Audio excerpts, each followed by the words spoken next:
स्वागत है आपका कोर क्लासेस में। हमारी शब्द वाली एक श्रृंखला चल रही थी। शब्द में हमने पढ़ा था कि प्रयोग के आधार पर शब्द कैसे होते हैं, रचना के आधार पर कैसे होते हैं, उत्पत्ति के आधार पर कैसे होते हैं और अर्थ के आधार पर। आज हमारा आता है व्याकरण के आधार पर शब्दों के भेद। देखिए, पढ़ रहे हम व्याकरण ही है, हिंदी पढ़ रहे हैं तो हिंदी में हमें व्याकरण ही पढ़ना है और ये पाठ आपके लिए बहुत ज़्यादा महत्वपूर्ण होता है। तो व्याकरण के आधार पर शब्द के भेद अगर आपसे पूछे जाते हैं, सीधे पूछा जाता है व्याकरण के आधार पर शब्द के कितने भेद होते हैं, तो हम कहेंगे व्याकरण के आधार पर शब्द के दो भेद हो जाते हैं। एक शब्द हो जाते हैं हमारे विकारी शब्द और दूसरे हमारे हो जाते हैं अविकारी शब्द। ये किस आधार पर कहेंगे, तो व्याकरण के आधार पर। कितने? दो। कौन कौन से? तो विकारी और अविकारी। अब इनको समझते हुए चलते हैं। विकारी शब्द कौन से होते हैं, तो ऐसे शब्द जिनमें लिंग, वचन, कारक और काल इनके कारण परिवर्तन उत्पन्न हो जाता है, इनको कह देते हैं विकारी शब्द। किसके कारण? तो ये याद रखने हैं आपको, लिंग, वचन, कारक और काल के कारण परिवर्तन। इनके कारण कैसा परिवर्तन आएगा अभी बताते हैं। तो ये क्या हो जाएंगे? विकारी शब्द। अब लिंग, वचन, कारक, काल स्त्रीलिंग में आएंगे तो अलग होंगे, पुल्लिंग में आएंगे अलग हो जाएंगे। ठीक है, हमने कहा सीमा विद्यालय जाती है। अब यहाँ पर क्या है? जाने की क्रिया हो रही है। वहीं पर अगर किसी बालक का नाम लेंगे, हमने कहा अशोक विद्यालय जाता है, तो जाती है का क्या हो गया? जाता है। ठीक है, सीमा विद्यालय गई कहा या सीमा विद्यालय जाती है, तो वर्तमान काल, भूतकाल। तो ये क्या होंगे? जिनमें लिंग, वचन, कारक और काल के कारण परिवर्तन हो जाता है, ऐसे शब्द कहलाते हैं हमारे विकारी शब्द। कभी कभी आपसे परिवर्तन नहीं कहा जाएगा, क्या कहा जाएगा? विकार उत्पन्न हो जाता है। अब विकार कोई नई चीज आ गई ऐसा मत सोचिए, विकार और परिवर्तन एक ही चीज है। बस सिंपल वे में आपको बता रही हूं कि जिनमें परिवर्तन आ जाएगा, जो बदल जाएंगे, वे तो कहलाएंगे विकारी शब्द। जिनमें कोई परिवर्तन नहीं आ रहा, वो कहलाएंगे अविकारी शब्द। तो अविकारी में चीजें यही आएंगी, लिंग, वचन, कारक और काल के कारण कोई परिवर्तन नहीं होता है। क्या कह देंगे? कोई परिवर्तन नहीं होता, ये जैसे हैं वैसे ही रहेंगे। इनको कहा जाता अविकारी शब्द। जैसे हमने कहा राम और श्याम बाजार गए। ठीक है, हमने कहा कि राम और श्याम और अन्य लोग बाजार गए, या इसी और को स्त्रीलिंग के साथ लगा देते हैं, सीता और गीता बाजार गई। तो और पुल्लिंग में भी और ही रहा, स्त्रीलिंग में भी और ही रहा। तो और हो गया तथा, किंतु, परंतु, अथवा। ऐसे शब्द होते हैं जिनको अगर आप लिंग, वचन, कारक, काल किसी भी दृष्टिकोण से देखेंगे तो ये कभी भी परिवर्तित नहीं होते। अब कौन कौन से शब्द होते हैं विकारी? तो विकारी शब्द आ जाएंगे आपके चार। क्या क्या आ जाते हैं? संज्ञा, सर्वनाम, क्रिया और विशेषण। कितने हैं कह देंगे? हम कहेंगे चार ऐसे शब्द होते हैं जो विकारी होते हैं, संज्ञा, सर्वनाम, क्रिया, विशेषण। अब देखिए, अविकारी में थोड़ा सा कंफ्यूजन हो सकता है। यहां मैंने कहा संज्ञा, सर्वनाम, क्रिया और विशेषण, कॉमा लगा रखा है, इसका मतलब और अलग अलग है। यहां आपको एक ही साथ बोलना पड़ेगा, क्रिया विशेषण। ये क्रिया और विशेषण नहीं है, ये है क्रिया विशेषण। फिर आ जाता हमारा संबंध बोधक, इसके बाद आ जाएगा समुच्चय बोधक, इसके बाद आ जाता हमारा विस्मयादि बोधक।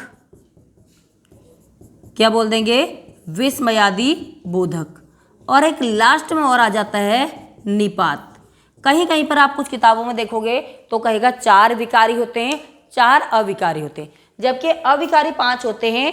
निपात क्या होते हैं? किसी बात पर जोर देने के लिए जिनका प्रयोग करते हैं, जैसे तक, तो, भर, भी, मात्र, ही। और ये शब्द भी ऐसे होते हैं किसी भी कंडीशन में ये परिवर्तित नहीं होंगे। एक वचन के साथ भी ऐसे ही प्रयोग होंगे, बहुवचन के साथ भी, स्त्रीलिंग में भी ऐसे ही प्रयोग हो रहे हैं, पुल्लिंग में भी। तो इनमें भी कोई परिवर्तन नहीं होता, इसलिए इनको भी क्या बोला जाता है? अविकारी शब्द। अब विकारी और अविकारी आपके समझ में आ गया होगा। आगे को बढ़ते हैं, विकारी शब्द लेकर के चलते हैं। तो विकारी का जो पहला शब्द आता है हमारा संज्ञा। संज्ञा पर थोड़ी सी चर्चा यहाँ पर कर लेते हैं। देखिए, संज्ञा क्या होती है? ठीक है, संज्ञा भी एक महत्वपूर्ण टॉपिक हो जाता है जो बार बार यहाँ से प्रश्न पूछे जाते हैं। तो संज्ञा को देखते हैं। संज्ञा, संज्ञा देखिए बच्चों क्या होती है? नाम। ठीक है ना, नाम। बस एक शब्द याद रख लीजिए, संज्ञा कहा या नाम कहा बात बराबर है।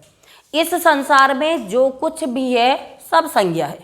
अब नाम कैसे, तो संज्ञा हम शुरू से ही जहाँ से बच्चे की स्कूलिंग प्रारंभ हो जाती है वहीं से 1-2 क्लास बाद बच्चे को पढ़ाया जाता है कि किसी व्यक्ति, वस्तु, स्थान और भाव के नाम को क्या बोल देते हैं, संज्ञा।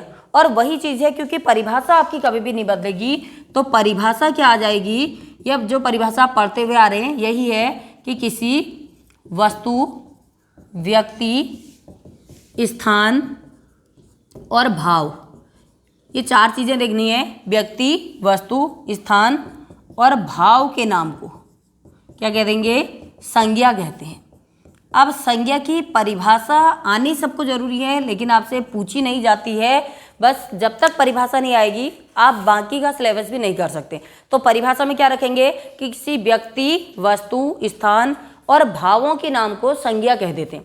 अब संज्ञा के भेद पूछा जाता है, इसमें बहुत बार थोड़ा सा कंफ्यूजन होता है। अंग्रेजी में नाउन कहते तो कोई दिक्कत नहीं थी, यहाँ पर क्या है 3 भेद हो जाते हैं इसके। पहला आ जाता हमारा व्यक्तिवाचक संज्ञा, क्या कह देंगे, व्यक्तिवाचक संज्ञा। दूसरी आ जाती हमारी जातिवाचक संज्ञा और तीसरी आ जाएगी हमारी भाववाचक संज्ञा। तो क्या कह देंगे, व्यक्तिवाचक संज्ञा, जातिवाचक संज्ञा और भाववाचक संज्ञा। कभी कभी वो संज्ञा के प्रकार में 5 प्रकार दिखा देता है, द्रव्यवाचक और समूहवाचक। देखिए द्रव्य और समूह कोई अलग से नई संज्ञा निकल के नहीं आ गई है। जो जातिवाचक संज्ञा है इसी के बाद में और 2 उपभेद हो जाते हैं, एक हो जाता है द्रव्यवाचक और दूसरा हो जाता है समूहवाचक। और ये द्रव्यवाचक और समूहवाचक ऐसी संज्ञा होती हैं जो किस में आ जाएंगी, आपकी जातिवाचक संज्ञा का ही उपभेद है, इसलिए अलग से नहीं पढ़नी है। संज्ञा के 3 भेद होते हैं, व्यक्तिवाचक, जातिवाचक, भाववाचक। जातिवाचक फिर से 2 उपभेदों में विभाजित हो जाती है, एक आ जाता हमारा द्रव्यवाचक संज्ञा और एक आ जाती हमारी समूहवाचक संज्ञा। ये तो है संज्ञा की परिभाषा और संज्ञा के प्रकार।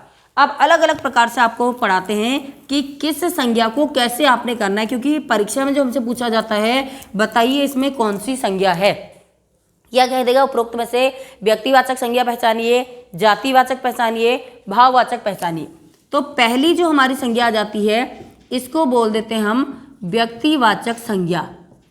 जो नाम आपको मैंने अभी कहा था कि संज्ञा का मतलब नाम, वो नाम आपका यहीं पर सार्थक सिद्ध होगा। जिस किसी का भी नाम आ रहा है वो व्यक्तिवाचक संज्ञा में आ जाएगा। संज्ञा की क्या परिभाषा पड़ी थी कि संज्ञा किसी व्यक्ति, वस्तु, स्थान और भाव के नाम को कह रहे। यहाँ पर क्या कह देंगे, किसी विशेष व्यक्ति, विशेष वस्तु, विशेष स्थान के नाम को या विशेष भाव के नाम को हम क्या बोल देंगे, व्यक्तिवाचक संज्ञा। कुल मिलाकर के जो भी नाम है, जो कोई भी नाम आ जा रहा है उस नाम को क्या बोलते हैं, व्यक्तिवाचक संज्ञा। तो परिभाषा में क्या लिखेंगे, लिखते हुए चलिए आप लोग कि किसी विशेष व्यक्ति, वस्तु, स्थान और भाव के नाम को संज्ञा कह देते हैं। वही चीज यहाँ पर आ गई, जो विशेष शब्द लगा दिया वहां पर हम संज्ञा नहीं कहेंगे, व्यक्तिवाचक संज्ञा कह देंगे। अब व्यक्तिवाचक संज्ञा में कैसे आ जाता है, हमने नाम ले लिए राम, मोहन, या किसी जगह का नाम ले लिया, यहाँ पर हमने आगरा, किसी पुस्तक का नाम हमने लिख दिया यहाँ पर महाभारत, या किसी स्मारक का नाम लिख लिया, यहाँ पर लिख दिया हमने ताजमहल। अब इसमें कहेंगे कि कैसी संज्ञा है, तो हम कहेंगे ये व्यक्तिवाचक संज्ञा है। व्यक्तिवाचक संज्ञा कैसे, या तो आप क्या करिए इनको समझिए, अन्यथा आप देखिए बेस्ट तरीका तो वही है कि आपको क्या है समझ के ही चलना है। रट करके चीज़ें आपकी कितनी चीज़ें आप लोग रटेंगे, हमने ताजमहल रटा वहाँ पर लाल किला दे दिया, ठीक है, तो वहाँ पर थोड़ा सा कन्फ्यूजन हो जाता है। अब क्या क्या जातिवाचक में आपको ज़्यादा दिक्कत नहीं आने वाली है और भाववाचक में दिक्कत नहीं आने वाली है। व्यक्तिवाचक में क्या क्या है उनको आप समझ लीजिए। जैसे हम क्या कह देंगे, पहला क्या आ जाएगा, व्यक्तियों के नाम। सीधे सीधे देखिए, व्यक्तियों के नाम। जब भी आपको व्यक्तियों के नाम मिल जाए, राम, श्याम, मोहन, सीता, गीता, अंकिता, कोई भी अगर आपको व्यक्तियों का नाम मिल रहा है, किसी का भी नाम मिल रहा है, किसी व्यक्ति का नाम जहां पर आ गया आपने कहा वो क्या है, व्यक्तिवाचक संज्ञा है। किसी भी व्यक्ति का नाम लिख लीजिए, ठीक है, 2-4 नाम लिख लेते हैं। हमने कहा राम, श्याम, गीता, ये सारे क्या आ जाते हैं आपके व्यक्तिवाचक संज्ञा में आ जाएंगे। अब दूसरा क्या आ जाएगा, स्थानों का नाम। इसके अलावा क्या आ जाएंगे, स्थानों के नाम। हमने कहा आगरा, दिल्ली, मथुरा, काशी, लखनऊ, ये क्या हो गए, बड़े बड़े शहरों के नाम या छोटे स्थानों के नाम। बड़े छोटे से मतलब नहीं है, जहाँ पर स्थानों का नाम आ जा रहा वो सारा का सारा क्या जाएगा, व्यक्तिवाचक संज्ञा। इसके अलावा तीसरा क्या कर देंगे, पर्वतों के नाम। क्या लिखेंगे हम, पर्वतों के नाम। हमने पर्वतों के नाम लिख दिए, यहाँ पर हिमालय पर्वत लिख लिया है, आल्पस पर्वत लिख लिया है, ठीक है, विंध्य पर्वत लिख लिया है, नंदा देवी लिख लिया है। कोई भी पर्वतों के नाम आ रहे हैं तो पर्वतों के नाम भी किस में आ जाएंगे, आपके व्यक्तिवाचक संज्ञा में आ जाएंगे। इसके अलावा क्या आ जाता है, नदियों के नाम। ओवरऑल नाम मैं आपको बता रही हूँ क्या क्या लिखेंगे। नदियों के नाम में आपने कहा गंगा, यमुना, सरस्वती, कावेरी, सिंधु, जहाँ भी नदियों के नाम आ जा रहे हैं वो क्या कर देंगे आप, व्यक्तिवाचक संज्ञा में आ जाएंगे। उसके अलावा क्या आ जाता है, पत्र पत्रिकाओं के नाम। क्या लिखेंगे, पत्र पत्रिकाओं के नाम। अब जैसे समाचार पत्र हो जाते हैं, क्या कह देंगे, अमर उजाला हो गया है, दैनिक जागरण हो गया है, हिंदुस्तान टाइम्स हो गया है, या पत्रिकाओं के नाम आ जाती हैं, छोटी छोटी पत्रिकाएं आ जाती हैं। तो ये सारा का सारा किस में आ जाएगा, आपका व्यक्तिवाचक संज्ञा में। पत्र पत्रिकाओं के अलावा क्या आ जाता है, किताबों के नाम या पुस्तकों के नाम कह दीजिए। जैसे हमने कहा गीता, महाभारत, रामायण। अब जरूरी नहीं कोई धार्मिक ग्रंथ का ही नाम लिखिए, नॉर्मल सी आपकी कोई किताब है उस किताब का नाम भी अगर आ रहा है तो वो किताब का नाम भी क्या आ जाएगा, आपका व्यक्तिवाचक संज्ञा में आ जाएगा। उसके अलावा क्या आ जाता है, देशों के नाम। हमने कहा भारत, चीन, जापान, रूस, ये सारे के सारे जो देश हैं, देशों के नाम भी किस में आ जाएंगे, व्यक्तिवाचक संज्ञा में आ जाएंगे। इसके अलावा देखिए एक चीज़ समझिए, जो राष्ट्रीय जातियां आती हैं हमारी, यहाँ पर बच्चे बहुत बार कन्फ्यूजन कर जाते हैं कि ये तो जातिवाचक में आना चाहिए।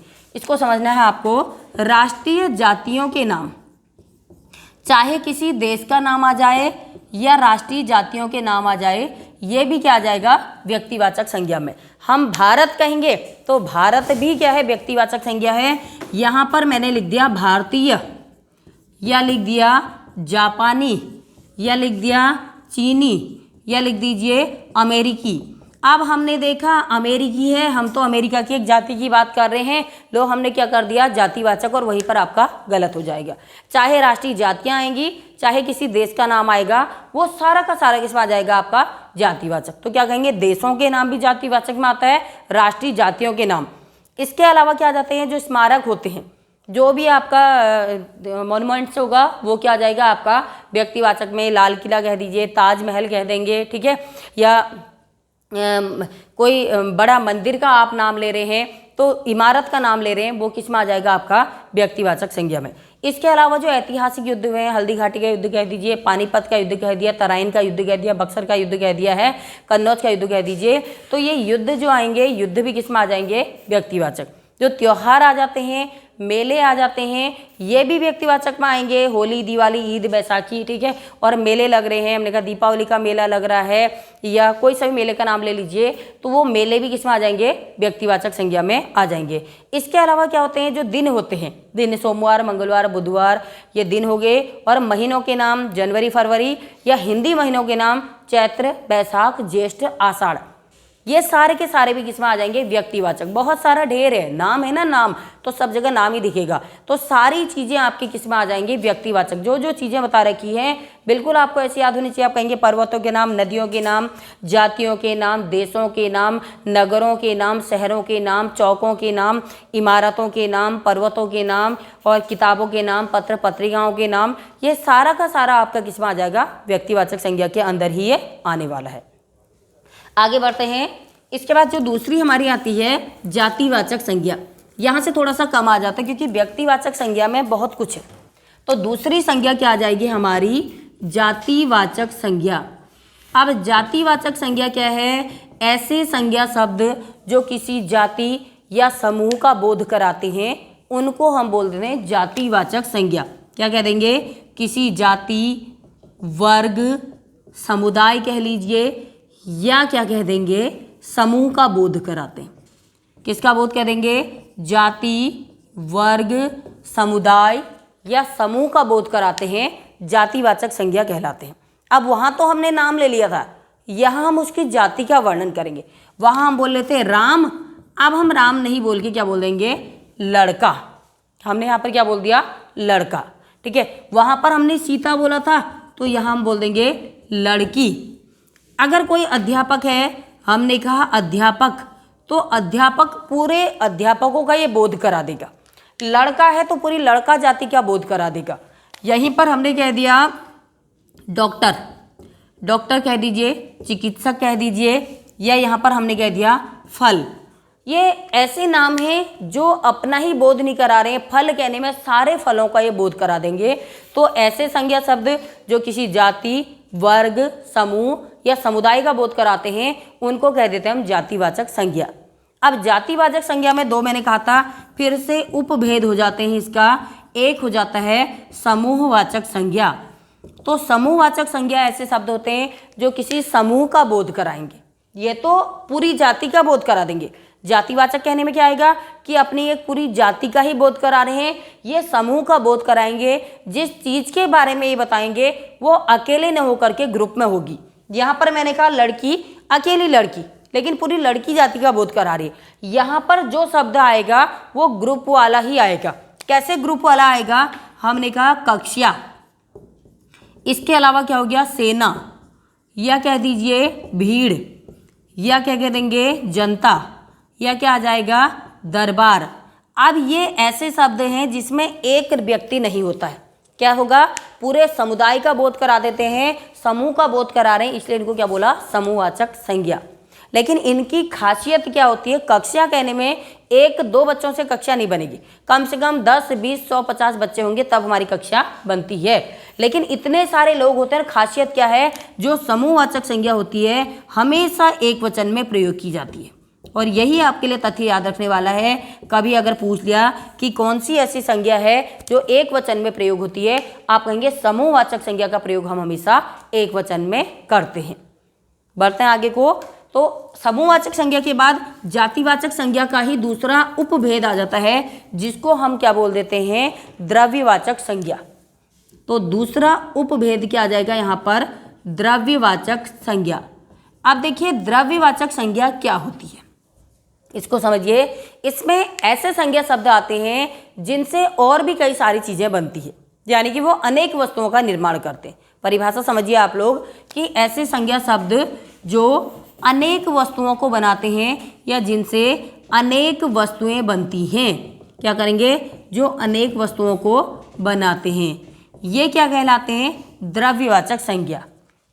अब द्रव्यवाचक संज्ञा में केवल मेटल ही नहीं आ जाएगा। हम सोना, चांदी आदि बोलते हैं। सोना, चांदी, लोहा, लकड़ी, दूध, पानी, ये सारी की सारी चीज़ें किस में आ जाएंगी? द्रव्यवाचक संज्ञा में आ जाएंगी। तो क्या क्या लिख देंगे? एग्जाम्पल हमने लिखा सोना, चांदी या दूध लिख लीजिए, पानी लिख लीजिए, जिनसे और भी बहुत सारी चीज़ें बन रही है, लकड़ी लिख लीजिए। ये सारे के सारे किस में आ जाएंगे? द्रव्यवाचक संज्ञा। कभी कभी ऐसा होता है कि वो द्रव्यवाचक संज्ञा लिखता ही नहीं, वहां पर केवल जातिवाचक लिखा होगा। उपभेद तो जातिवाचक का ही है। अगर अलग से द्रव्यवाचक ऑप्शन में होगा तब आप इसको द्रव्यवाचक करेंगे। अगर ऑप्शन ने द्रव्यवाचक नहीं दे रखा है, जातिवाचक दे रखा है, और एक लास्ट ऑप्शन दे रखा उपरोक्त में से कोई नहीं, तो उपरोक्त में से कोई नहीं करने की जरूरत आपको नहीं है। वहां आप लोग क्या करेंगे? जातिवाचक संज्ञा करेंगे। अब समूहवाचक की तरह जातिवाचक संज्ञा भी हमेशा एक वचन में प्रयोग की जाती है। इसको क्या कहेंगे? एक वचन में प्रयोग। ये इन दोनों की खासियत है कि ये जातिवाचक के अंदर जो आती हैं समूहवाचक और द्रव्यवाचक, इनका प्रयोग हमेशा किसमें किया जाएगा? एक वचन में किया जाएगा। अब आ जाता हमारा संज्ञा का तीसरा और अंतिम भेद, जिसको हम बोल देते हैं भाववाचक संज्ञा। क्या बोलेंगे? भाववाचक संज्ञा। अब भाववाचक संज्ञा क्या होती है? तो इसमें ऐसे संज्ञा शब्द आ जाएंगे जो किसी की स्थिति, दशा, अवस्था आदि का बोध कराते हैं। केवल भाव कह देने से समझ में नहीं आ जाएगा। मन के भाव हमें पता है, कभी अच्छा लगता, कभी बुरा लगता, कभी रोने का मन, कभी हंसने का मन। केवल यही भाववाचक संज्ञा नहीं, क्या क्या आ जाएंगे? तो ऐसे संज्ञा शब्द जो किसी की क्या करेंगे? स्थिति का बोध कराएंगे, दशा का बोध करा देंगे, अवस्था का बोध करा देंगे, आकार का बोध करा देंगे, आकृति का बोध करा देंगे, ठीक है, उसकी आयु का बोध करा देंगे। ये सारे के सारे क्या हो जाते हैं? भाववाचक संज्ञा के अंदर आ जाते हैं। जैसे हम क्या कह देते हैं? अच्छाई, यहाँ पर क्या बोल दिया, अच्छाई बोल लीजिए, बुराई बोल दीजिए। हमने कहा वह व्यक्ति बूढ़ा है। अब बताइए संज्ञा कौन सी है, तो इसकी एज के बारे में बता रहा है, तो ये क्या हो जाएगा, भाववाचक संज्ञा। इस मेज का आकार आयताकार है कह देंगे। अब यहाँ पर मत सोचिए कि आयताकार है, यहाँ पर तो कोई भाव ही नहीं झलके, तो ये भी क्या हो जाएगा, भाववाचक संज्ञा। या नौजवान कह दीजिए, यौवन कह देंगे, तो ये सारी की सारी संज्ञा किस में आ जाएंगी, भाववाचक संज्ञा में आ जाती हैं। अब ये तो क्या था, संज्ञा के भेद। अब देखिए आपको कुछ चीज़ें और समझनी पड़ेंगी। कभी कभी क्या होता है, देता व्यक्तिवाचक संज्ञा है, आंसर आ जाता है जातिवाचक संज्ञा, या दिया जाएगा जातिवाचक संज्ञा, हम करके भी जातिवाचक संज्ञा आएंगे, लेकिन आंसर आएगा वहाँ पर व्यक्तिवाचक। और कभी कभी तो हम भाववाचक संज्ञा पर टिक करके आते हैं और आंसर आ जाता है जातिवाचक संज्ञा। फिर दिमाग में वही जोर पड़ता कि हमने सही किया था, हमारा 1 नंबर आयोग ने काट दिया, जबकि ऐसा कुछ नहीं होता है। अब आप लोग समझिए ये कंडीशन कब उत्पन्न होती है। तो सबसे पहले क्या करेंगे, व्यक्तिवाचक संज्ञा का जातिवाचक संज्ञा के रूप में प्रयोग, ऐसी कौन सी स्थिति आती है, ठीक है। तो इसको आप लोग लिखेंगे भी और समझेंगे भी। तो क्या करेंगे, व्यक्तिवाचक संज्ञा का किसमें, जातिवाचक संज्ञा में प्रयोग। तो क्या लिखेंगे आप लोग, व्यक्तिवाचक संज्ञा का जातिवाचक संज्ञा में प्रयोग। ऐसी कौन सी स्थिति आती है, कभी कभी क्या होता है, व्यक्तिवाचक संज्ञा का मतलब क्या होता है, नाम, व्यक्ति का नाम, ठीक है। लेकिन कभी कभी क्या होगा, नाम तो लिखा हुआ होगा लेकिन वो पूरी की पूरी जाति का बोध करा देगा। यहाँ पर आपको भावनाओं को समझना पड़ेगा। आप उस लाइन को बार बार पढ़िए, उस वाक्य को पूरा पढ़िए कि किस लहजे में इसको दिया गया है। तो नाम तो लिखा होगा व्यक्ति का, लेकिन बोध करा देगा अपने पूरे समुदाय का, तो वहाँ पर हम क्या कहेंगे, व्यक्तिवाचक संज्ञा नहीं है, जातिवाचक संज्ञा है। अब कैसे, हमने कहा यहाँ पर समझिए मित्र क्या है, एग्जाम्पल देखिए, मित्र क्या है, वह तो पक्का विभीषण है। क्या कह देंगे, मित्र क्या है, वह तो पक्का विभीषण है। अब अंडरलाइन कर दिया विभीषण के नीचे और आपसे कह दिया कि रेखांकित शब्द में बताइए क्या है, क्या है मतलब कौन सी संज्ञा है। अब आपने देखा विभीषण कि हमें तो पढ़ाया गया था नाम जहां आ जाएंगे वहां पर आप कर दीजिए व्यक्तिवाचक संज्ञा, और ये हो गई जातिवाचक संज्ञा। तो देखिए जब आपको ऐसे पूरे वाक्य में दिया जाएगा, इस बात को समझिए, जब आपको अकेला विभीषण नाम दिया जाएगा तब आप क्या करेंगे, व्यक्तिवाचक संज्ञा। लेकिन जब ये वाक्य बनाएगा कि मित्र क्या है, वह तो पक्का विभीषण है, यानी कि यहाँ पर एक घर के भेदी, ठीक है, एक भेदी जो यहाँ की बात वहाँ, वहाँ की बात यहाँ कर रहा है, ऐसे व्यक्ति के बारे में बता रहे हैं, तो यहाँ पर विभीषण को हम लिखेंगे ये जातिवाचक संज्ञा है। कैसी है, जातिवाचक संज्ञा। या किसी ऐसे शिष्य के बारे में बता रहे हैं कि शिष्य क्या है, वह तो एकलव्य है, ठीक है, या वह गुरु के लिए सर्वस्व न्यौछावर कर सकता है, वह एकलव्य है। क्या लिखेंगे, वह गुरु के लिए सर्वस्व न्यौछावर कर सकता है, न्यौछावर कर सकता है, वह एकलव्य है। क्या बोल दिया, वह एकलव्य है। अब यहाँ पर देखिए अगर खाली अकेले एकलव्य देता हम कर देते व्यक्तिवाचक, लेकिन जब वाक्य में दे रखा है यहाँ पर लिख देंगे जातिवाचक। अब वाक्य का मतलब ये नहीं कि कोई भी वाक्य बना दिया, एकलव्य लिख दिया और हमने कर दिया जातिवाचक, ऐसा नहीं। भाव समझिए आप कि वह गुरु के लिए सर्वस्व न्यौछावर कर सकता है। एक ऐसे शिष्य की बात हो रही है जो आज्ञाकारी शिष्य है, तो यहाँ पर एकलव्य को क्या लिखेंगे, जातिवाचक। जबकि अगर अकेला एक नाम आता है एकलव्य और बताइए कौन सी संज्ञा है, तब हम क्या करते, व्यक्तिवाचक। अब ऐसे ही एक प्रयोग किया जाता है कि हमने कहा व्यक्तिवाचक संज्ञा का जातिवाचक संज्ञा के रूप में प्रयोग। अब क्या जाएगा, जातिवाचक संज्ञा का व्यक्तिवाचक संज्ञा के रूप में प्रयोग होगी, तो जातिवाचक क्या लिख देंगे, जातिवाचक संज्ञा का व्यक्तिवाचक संज्ञा के रूप में प्रयोग। अब नाम आपको जो दिखाई देगा वो जातिवाचक संज्ञा का दिखाई देगा और आंसर जो आएगा वो व्यक्तिवाचक संज्ञा आएगा। जैसे क्या लिख देते हैं, नेताजी ने कहा, नेताजी ने कहा क्या, तुम मुझे खून दो मैं तुम्हें आज़ादी दूंगा।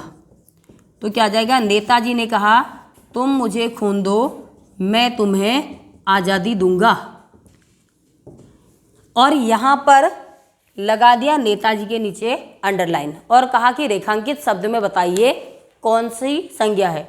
आप देखिए नेताजी कहने पर, नेताजी अगर अकेले आएगा नेताजी तो पूरे नेताओं का बोध कराएगा, क्या होना चाहिए, जातिवाचक संज्ञा। लेकिन यहाँ पर नेताजी ने कहा कहने का मतलब है एक ही व्यक्ति, नेताजी सुभाष चंद्र बोस के बारे में बात कर रहे हैं, तो इसको हम जातिवाचक न लिख करके क्या लिख देंगे, व्यक्तिवाचक संज्ञा। ऐसे ही कह दिया जाएगा पंडित जी देश के पहले प्रधानमंत्री थे, अकेला पंडित जी शब्द दे दिया जाता और कहा जाता कौन सी संज्ञा हम करते, जातिवाचक। लेकिन पंडित जी देश के पहले प्रधानमंत्री थे तो सारे के सारे पंडित देश के पहले प्रधानमंत्री नहीं बन गए थे, वो केवल जवाहरलाल नेहरू के बारे में बात कर रहा है, तो ऐसी कंडीशन में हम क्या लिख देंगे, इसको व्यक्तिवाचक संज्ञा। अब क्या आता है, भाववाचक संज्ञा का जातिवाचक संज्ञा के रूप में प्रयोग। क्या आ जाएगा, भाववाचक संज्ञा का लिख देंगे जातिवाचक में प्रयोग। अब ऐसी क्या कंडीशन आती है, और यही क्वेश्चन जो होता है आईएमपी करके करिए, ये बहुत बार पूछा जाता है। क्या दे दिया जाएगा, मैंने अभी आपको पढ़ाया, अच्छाई, बुराई, ऊंचा, नीचा, गहरा, ये सारा क्या होता है, भाववाचक संज्ञा। लेकिन बुराई नहीं देगा, ये आया हुआ क्वेश्चन भी है, बुराइयां दे दिया, या दे दिया यहाँ पर अच्छाइयाँ, या दे दिया ऊंचाइयाँ, या दे दिया गहराइयाँ। आप बताओ इनमें कौन सी संज्ञा है, और हमने जल्दी से जल्दी देखा और कर दिया भाववाचक संज्ञा। तो ये भाववाचक संज्ञा नहीं होगी, यहाँ पर इसको कहा जाएगा जातिवाचक संज्ञा। मतलब क्या समझ में आ रहा है, जब कभी भाववाचक संज्ञा को बहुवचन के रूप में प्रयोग कर दिया जाता है तो वो क्या बन जाती है, जातिवाचक संज्ञा। खाली बुराई कहते तो भाववाचक थी, बुराई का हमने बहुवचन बना दिया, बुराइयां कर दिया तो जातिवाचक बन गई। अच्छाई कहेंगे तो भाववाचक होगी, अच्छाइयाँ कह देंगे तो क्या आ जाएगी, जातिवाचक संज्ञा। तो ये क्या है हमारी संज्ञा, संज्ञा के प्रकार आपने पढ़े, और इसके अलावा उन तथ्यों को पकड़िए जहाँ से आपके लिए क्या जरूरी है। तो मिलते हैं आपसे अगली वीडियो में।